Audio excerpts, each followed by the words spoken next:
Assalamualaikum warahmatullahi wabarakatuh. Perkenalkan kami dari kelompok 2 akan memaparkan materi sekaligus menjelaskan materi mengenai kejahatan terhadap nyawa. Oke, sebelum masuk ke dalam materi, maka izinkan kami terlebih dahulu untuk memperkenalkan diri. Perkenalkan saya sebagai moderator, Lydia Zuri nomor NPM 2412011016. Perkenalkan, saya Aida Ike Indriani dengan nomor NPM 2412011023. Perkenalkan, saya Halida Zian Ramadhani dengan NPM 2412011022. Perkenalkan, saya Arya Humaira dengan NPM 2452011164. Perkenalkan, saya Zahira Maudia Sifani dengan NPM 2452011166. Perkenalkan, nama saya Muhammad Syahri Syahidi dengan NPM 2412011071.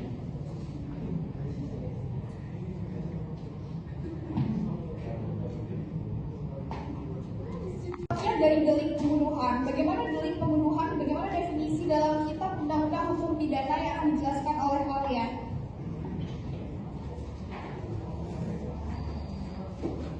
Yang pertama, kita akan membahas tentang pengertian delik pembunuhan.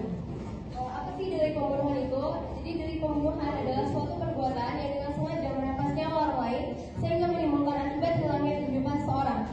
Dalam kitab undang-undang hukum pidana atau KUHP, pembunuhan termasuk kejahatan terhadap nyawa yang diatur secara rinci dalam buku kedua pasal 338 sampai dengan pasal 340 kitab undang-undang hukum pidana. Delik pembunuhan merupakan delik material karena adanya akibat hilangnya nyawa sebagai unsur pokok tindak pidana tersebut.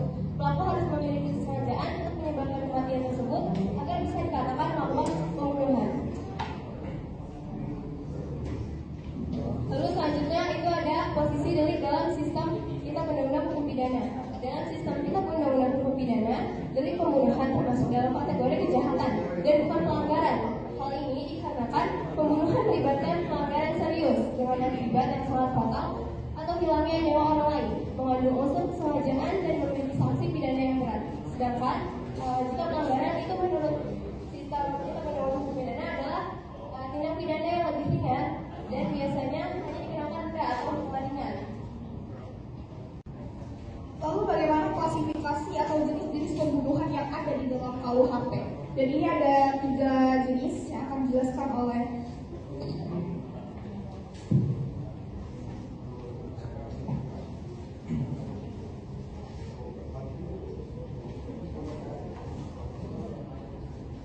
Pembunuhan biasa, pasal 338 KUHP. Barang siapa dengan sengaja merampas nyawa orang lain, maksimal 16 tahun penjara. Pembunuhan berencana, pasal 340 KUHP. Barang siapa dengan sengaja dan dengan rencana lebih dahulu merampas nyawa orang lain, pidana mati seumur hidup atau maksimal 20 tahun penjara. Pembunuhan pada permintaan korban, pasal 34 KUHP. Barang siapa merampas nyawa orang lain atas permintaan orang itu sendiri yang ternyata dan sungguh-sungguh, maksimal 12 tahun penjara. Ibu membunuh bayi karena takut ketahuan, pasal 341 KUHP. Seorang ibu yang karena takut diketahui telah melahirkan membunuh anaknya pada waktu atau segera setelah melahirkan maksimal 7 tahun penjara. Ibu membunuh bayi dengan rencana, pasal 342 KUHP. Seorang ibu yang dengan rencana lebih dahulu membunuh anaknya karena takut akan diketahui telah melahirkan maksimal 9 tahun penjara. Mengakibatkan mati karena kelalaian, pasal 359 KUHP. Barang siapa karena kesalahannya menyebabkan orang lain mati, maksimal 5 tahun penjara. Turut serta atau membantu pembunuhan, pasal 55 sampai 56 itu 338 340. Mereka yang melakukan menyuruh, turut serta atau membantu melakukan kejahatan sama dengan pelaku utama dikurangi setengah sepertiga. Percobaan pembunuhan, pasal 53 338 340. Mencoba melakukan kejahatan tapi tidak selesai bukan karena kehendaknya, maksimal 2/3 dari pidana pokok.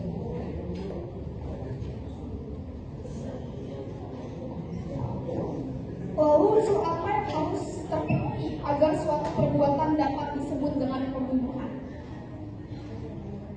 Baik, teman-teman, ketika kita berbicara tentang delik atau suatu tindak pidana, ada 2 unsur besar yang harus terpenuhi. Yang pertama itu adalah unsur objektif dan yang kedua ada unsur subjektif. Yang pertama yaitu unsur objektif.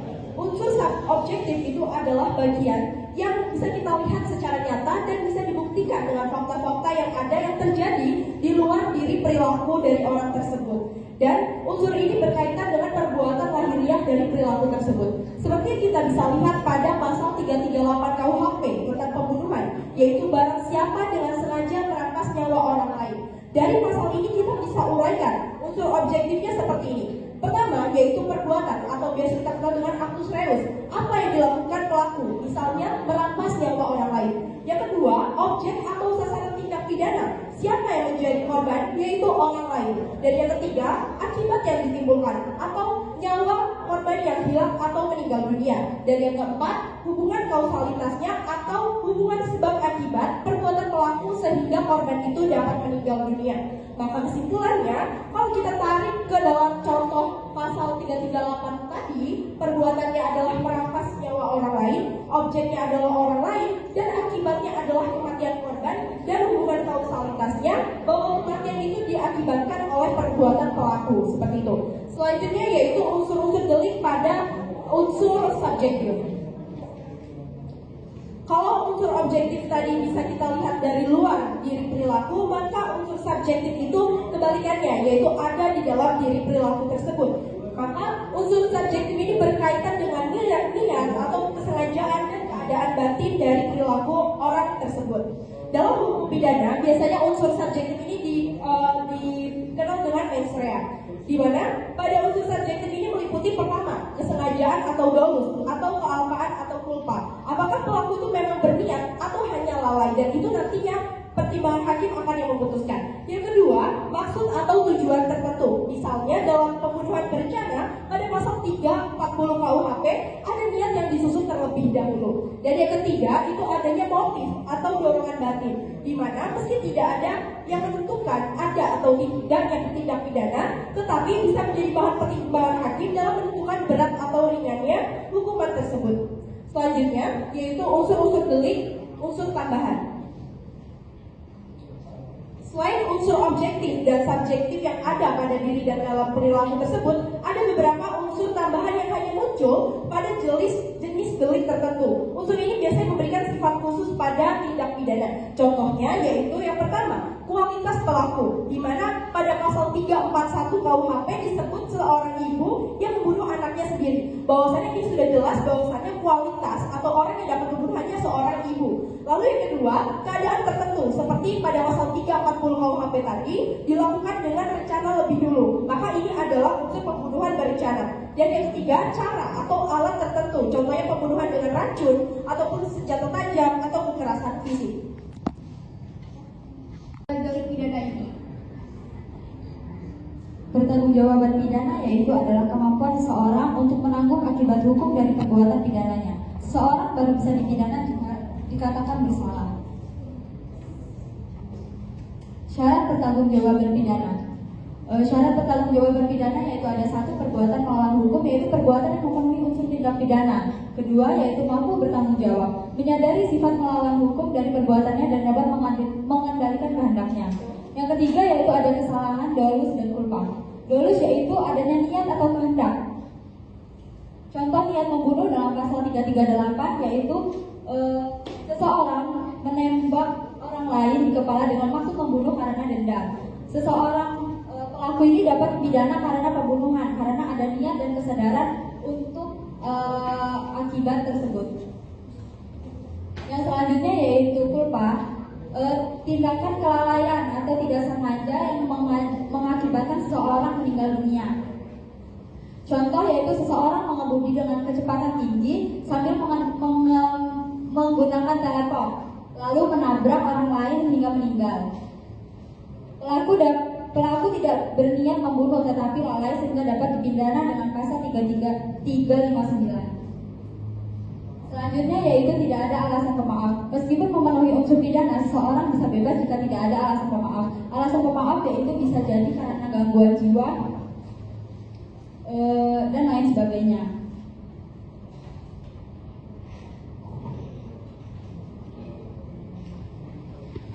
Bagaimana definisi dari delik pembunuhan yang ada dalam KUHP ataupun secara umum, lalu bagaimana pertanggungjawabannya dan bagaimana itu menjadi disyaratkan, lalu bagaimana dengan berkaca pada kasus dari unsur objektif dan dari unsur subjektif. Mari kita menganalisis kasus yang pertama. membahas kasus Ferdy Sambo dan pembunuhan Brigadir Joshua. Dalam kasus tersebut, pasal 340 KUHP yaitu pembunuhan berencana dan dengan junto pasal 55 ayat 1 KUHP turut serta melakukan tindak pidana. Kronologi, ini sudah kita ketahui bahwa Brigadir Joshua ditemukan tewas di rumah dinas Ferdy Sambo yang pada saat itu menjabat sebagai Kadif Polri. Awalnya, kematian itu diklaim sebagai bentuk tembak antar personal polisi. Namun, setelah penyelidikan terungkap bahwa Brigadir Joshua dibunuh atas perintah Ferdy bersama anggota lain dengan dugaan motif pribadi. Mari kita bedah bagaimana kasus Ferdy Sambo ini memenuhi pasal 340 KUHP. Bagaimana unsur pembuktian dalam kasus tersebut termanifestasi. Oke, di sini barang siapa? Barang siapa? Artinya Ferdy Sambo sudah menjadi subjek hukum bahwa dia menjadi pejabat negara atau menjadi polisi yang tidak aktif. Lalu yang kedua dengan sengaja, artinya ia memerintahkan langsung bawahannya untuk menembak Brigadir Joshua. Pun yang ketiga dan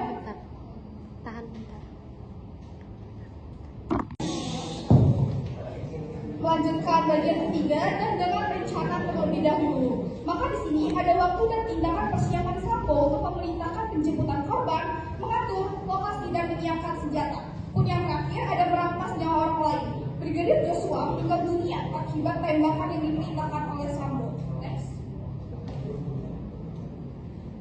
Lalu bagaimana pertanggungjawaban dalam pasal 55 junto KUHP ini? Ferdy Sambo tidak menembak sendiri tapi turut serta dengan memerintahkan dan mengatur jalannya pembunuhan. Artinya, dia tetap dapat dihukum karena termasuk turut serta melakukan tindak pidana pembunuhan berencana.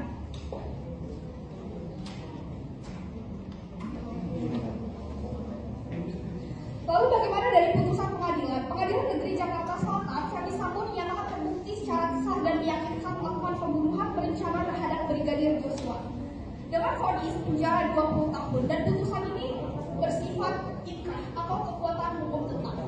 Maka sebelum next slide, mungkin teman-teman bakal tanya, kan awal penjara dari Ferdy Sambo ini hukuman mati, tapi kenapa tiba-tiba ke 20 tahun? Kita analisis sebentar bahwa penjara pertama itu hukuman mati, lalu ada revisi mengenai penjara seumur hidup, lalu revisi lagi menjadi penjara selama 20 tahun. Kenapa? Karena ini ada perannya kasasi tingkat Mahkamah Agung. Di sini tidak memeriksa ulang fakta baru atau bukti tetap apakah hakim sebelumnya salah menerapkan hukum tersebut ataupun tidak. Maka dengan ini vonis penjara 20 tahun bersifat inkrah. Lalu mari kita analisis kasus kedua.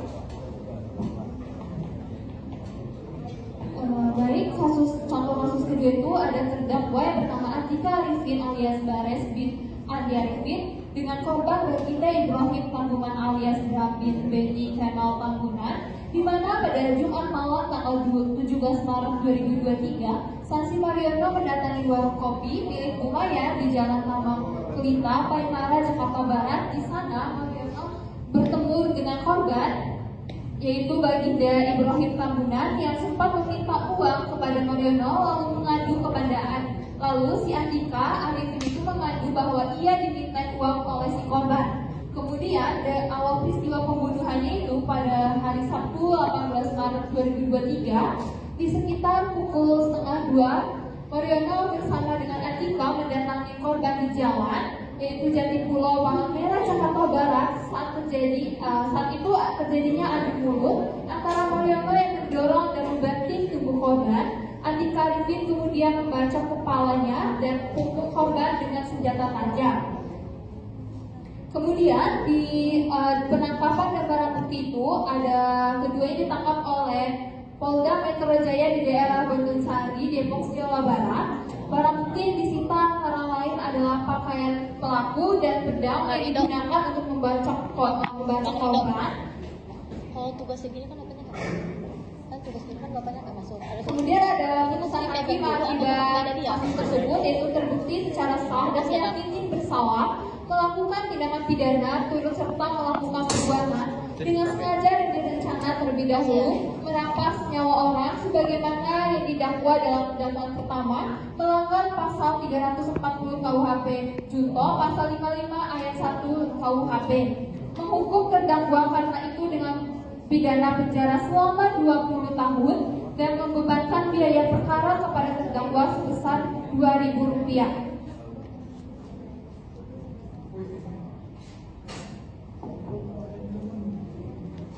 Baik, selesai sudah materi mengenai delik pembunuhan. Ada dua kesimpulan yang dapat ditarik. Mari kita analisis terlebih dahulu kesimpulan dari dua kasus yang ada di status quo. Yang pertama, dua kasus ini menunjukkan bahwa perencanaan tidak harus panjang waktunya, tetapi cukup ada niat sadar dan tindakan persiapan sebelum pembunuhan.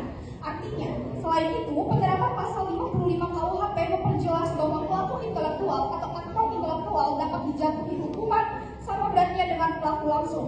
Juga, kasus ini menjadi momentum penting bagi transparansi hukum dan pengawasan terhadap aparat penegak hukum sendiri. Lalu bagaimana kesimpulan secara keseluruhan dari materi delik pembunuhan ini?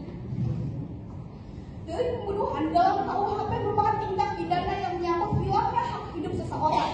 Diatur dalam pasal 338 sampai 340 KUHP, pembunuhan dibedakan menjadi pembunuhan biasa, berencana dan dalam keadaan khusus.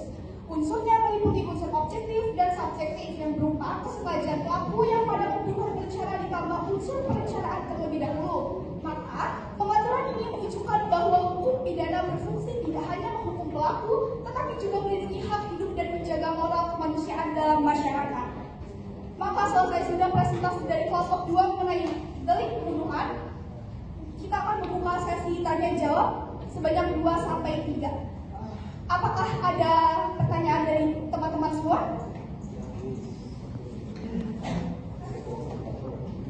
Oke, terima kasih sebelumnya. Nama saya Yusuf Saragi. Dan saya itu ada dua saja, maaf.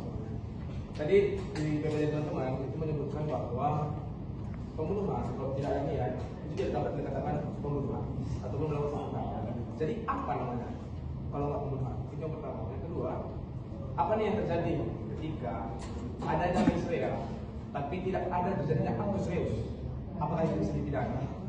Yang dimana seperti kita ketahui di KUHP nasional itu sudah diatur nih mengenai ketertiban umum. Yang dimana siapapun yang mengganggu ketertiban umum itu, mau itu pribadi ataupun sebuah kelompok, itu bisa dipidana. Sementara dari PPT teman-teman, kalau ada damai serius tapi tidak ada aktor serius, itu tidak bisa dipidana. Mungkin itu ada pertanyaan aku. Terima kasih.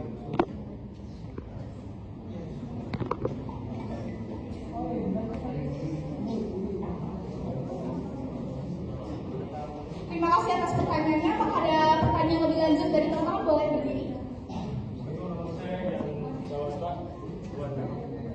Pertanyaan saya pertama, ini kan tadi definisi dari pembunuhan itu kan perbuatan yang pertama dengan sengaja, berarti kan ada aktus reusnya, dengan sengaja. Terus kedua, menghilangkan nyawa orang lain, yang berarti ada aktus reusnya. Tapi kenapa ada kontradiksi di PP itu di mana bagian jenis pembunuhan terdapat pasal yang soal kelalaian, di mana kelalaian itu kan tidak mengandung saya. Apakah kelalaian tersebut bisa disebut sebagai pembunuhan? Terima kasih atas pertanyaannya. Apakah ada pertanyaan lebih lanjut? Pertanyaan terakhir. Dalam hitungan 3, 2, 1 tidak ada ya?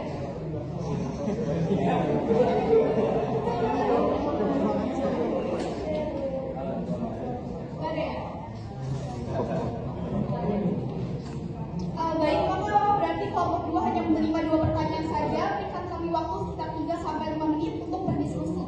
Terima kasih. Menjawab 2 pertanyaan tadi. Yang pertanyaan pertama akan dijawab oleh Aida.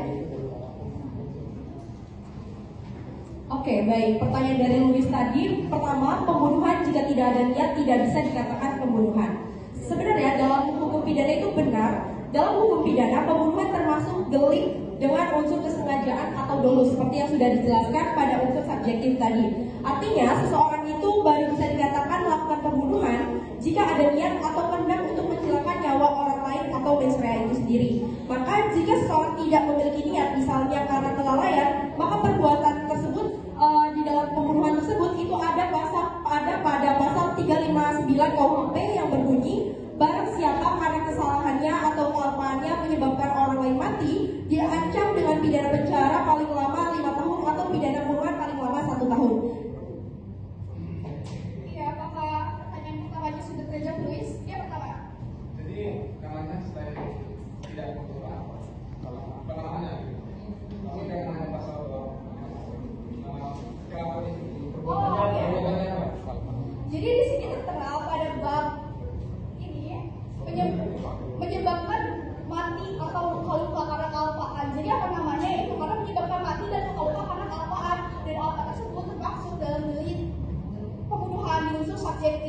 Sudah jelas? Berarti setelahnya menyebabkan kematian ya? Ya, betul. Kedua ya? Berarti kealpaan ya kan? Ya emang dia nggak sengaja, berarti kan nggak sengaja juga masuk bunuh ya? Lah, iya deh. Iya tergantung niat juga sih ya. Kan ujung-ujungnya hakim nentuin. Berapa lamanya kan? Apa bakal ada keringanan atau enggaknya kan terhakim kan itu? Iya, tergantung sama. Selanjutnya pertanyaan kedua yaitu dari Luis ada mens rea tapi tidak ada actus reus. Juga benar secara teori hukum pidana. Prinsip dasar hukum pidana menyatakan bahwa seseorang baru bisa dipidana jika ada dua unsur utama, yaitu mens rea, niat jahat atau kehendak untuk berbuat, dan actus reus, perbuatan nyata yang melanggar hukum. Jika seseorang hanya berniat jahat tapi belum melakukan tindak pidana apapun, maka belum dapat dihukum.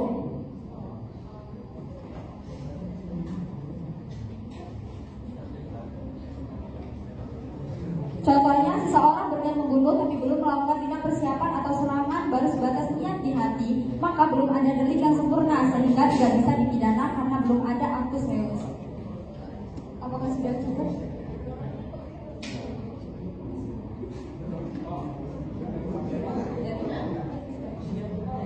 Sudah jelas atau butuh tambahan?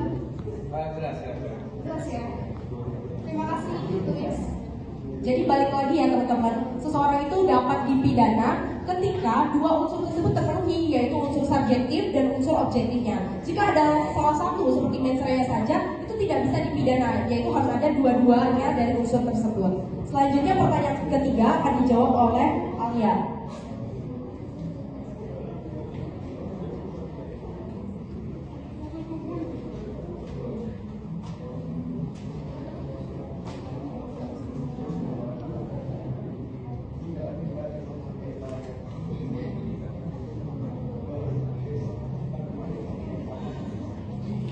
Saya akan menjawab pertanyaan kedua dari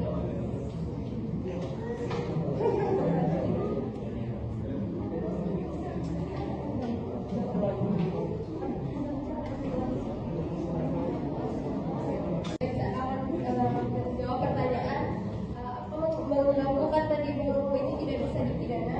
Itu tidak sepenuhnya benar karena melakukan tertiban umum itu bisa dipidana jika memenuhi unsur dalam pasal tertentu. Contohnya itu ada di pasal Contohnya itu ada di pasal 176 kita menemukan pidana, yaitu kekerasan bersama terhadap orang atau barang di muka umum. Yang kedua itu ada pasal 106 kita menemukan pidana, yaitu perusakan barang orang lain. Dan juga ada pasal 512 KUHP menimbulkan keonaran atau kegaduhan yang mengganggu ketertiban umum. Jadi mengganggu ketertiban umum pada dirinya sendiri bukan tindak pidana, tetapi tindakan yang menimbulkan gangguan dengan unsur tertentu, yaitu contohnya kekerasan, ancaman penghinaan dapat dikualifikasikan sebagai tindak pidana. Apakah cukup?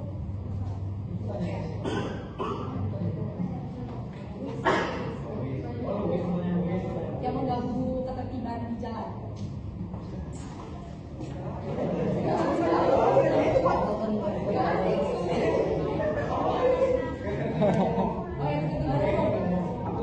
Terjawab ya?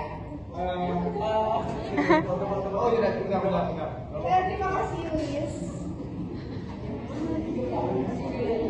Ini ada pertanyaan kedua tadi yang dari di belakang ya. Pertanyaan itu kan, apakah kelalaian dapat dikatakan sebagai pembunuhan? Kelalaian bisa menyebabkan kematian, tapi bukan pembunuhan yang disengaja. Kalau seseorang meninggal karena perbuatan lalai atau ceroboh bukan karena niat pembunuhan, pelaku bisa dijerat dengan pasal 359 KUHP, yaitu barang siapa karena kelalaiannya menyebabkan matinya orang lain dihukum dengan pidana penjara paling lama 5 tahun atau kurungan paling lama 1 tahun. Sudah jelas? Berarti kalau mengenai karena kelalaian itu pembunuhan ya? Pembunuhan tapi tidak semua bisa dikarenakan. Dengan sengaja. Kalau kelalaian itu kelalaian bisa mengakibatkan kematian itu dikatakan pembunuhan. Cuman kalau yang tidak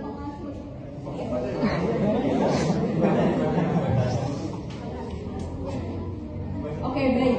Jadi kelalaian tadi atau yang biasa kita dengar dengan unsur delik culpa itu bisa juga dimasukkan ke dalam pembunuhan. Karena apa? Karena salah satu rincian dari unsur subjektif itu sendiri itu ada yang namanya delik culpa. Nah, apabila delik culpa itu terjadi di dalam suatu kasus pembunuhan, itu bisa dikatakan sebagai unsur subjektifnya seperti itu. Apakah sudah terjawab? Jadi di sini untuk melengkapi juga bahwa dalam delik pembunuhan ini kita harus memperhatikan 3 unsur utama tadi. Apa? Unsur objektifnya yang pertama, kedua dari unsur subjektifnya, bahkan yang ketiga juga ada unsur tambahannya. Jadi tidak serta-merta kita dapat mengatakan apakah sesuatu tersebut tidak bersifat pembunuhan karena hanya memenuhi dari satu unsur saja. Oleh karena itu, lengkap sudah dari presentasi kami, maka terima kasih atas perhatiannya.